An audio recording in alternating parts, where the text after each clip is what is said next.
Here we have the 9 Plus Fly Fishing Reel from Einarsson. I'm going to show how to change the retrieve direction. This reel is set for left-hand retrieving, and I'm going to reverse it for right-hand retrieving. We begin by removing the spool nut, making sure that this and other parts are placed on a stable working surface. We take the spool off, which reveals the drag bolt, and we see that it is connected to the brake knob on the other side. This we need to take off. We do this by using a coin, or even better, an aluminum washer, which protects the nut that holds the brake. Then we screw off the nut.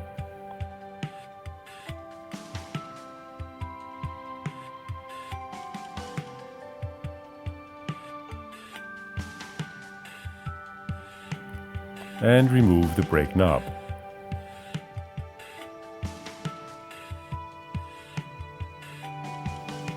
Here we see a thin plastic washer that we must make sure goes back into the same place.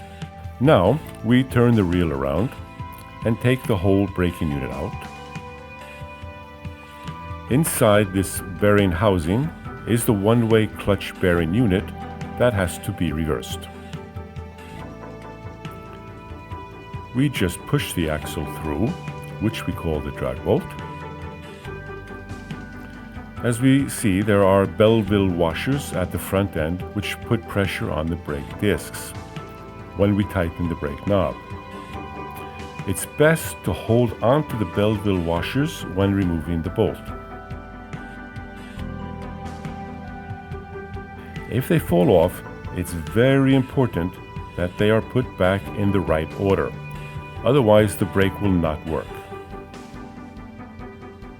We take out this bearing, one of two bearings,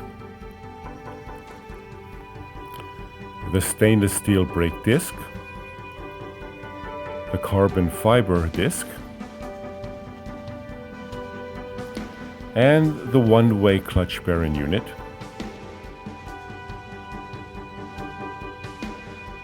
It is this bearing that we need to turn around 180 degrees.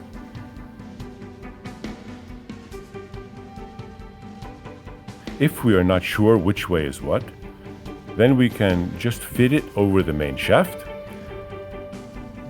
and we can see that turning it in this direction means it's ready for right-hand turning. It's locked for turning in the other direction. Then take it off the shaft and place it in like this.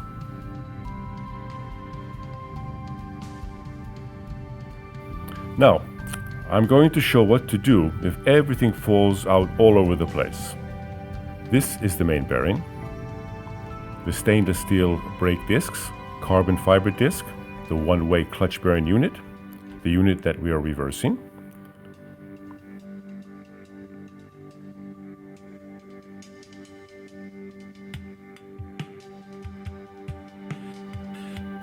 Now, these Belleville washers have to fit close together like this.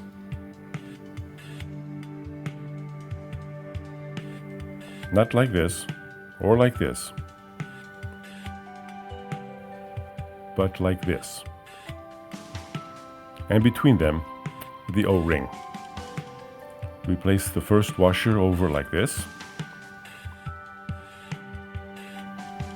then the O-ring,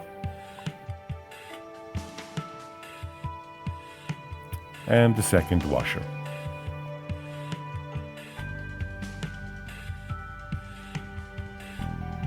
As you see, these are the brake discs.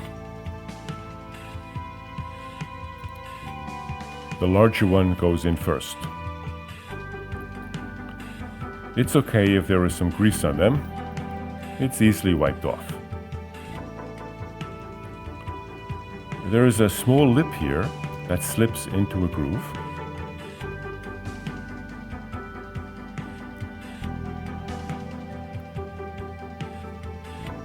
You can use a pen to move it into place.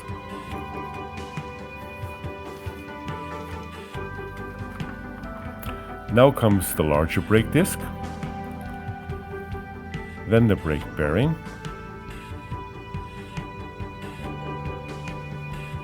and since we're setting up the reel for right-hand retrieving, we test it to make sure. Here it turns freely to the right and doesn't move in the other direction, which means it brakes in that direction. So we put it in facing in this direction.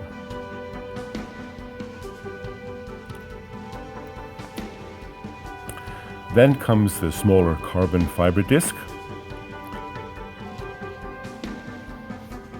and then the smaller brake disc, which also has a lip that slips into the groove. Next comes the main bearing.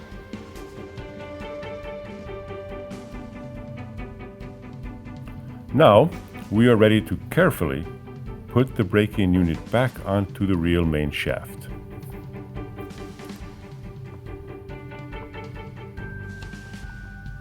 Next comes the drag bolt that goes all the way through.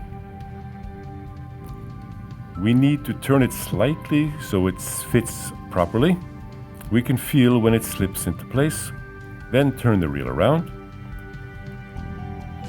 Here is the black plastic washer that must be under the brake knob.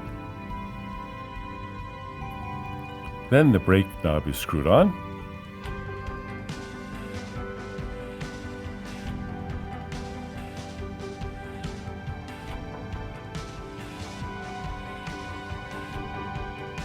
Put the spool on,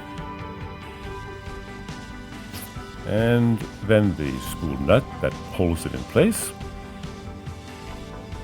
Don't tighten too much, just enough so that it fits nicely. Now we zero set the brake. That's how much drag we want the line to have when the brake is set on 0. It's always better for the brake to provide a bit of drag. Otherwise, if a fish suddenly strikes, the line can go out very quickly, resulting in the line getting all tangled. It's fine like this. Before we put the brake knob nut back in, it's a good idea to put a little drop of super glue or Zap-A-Gap in it to make sure it never falls off.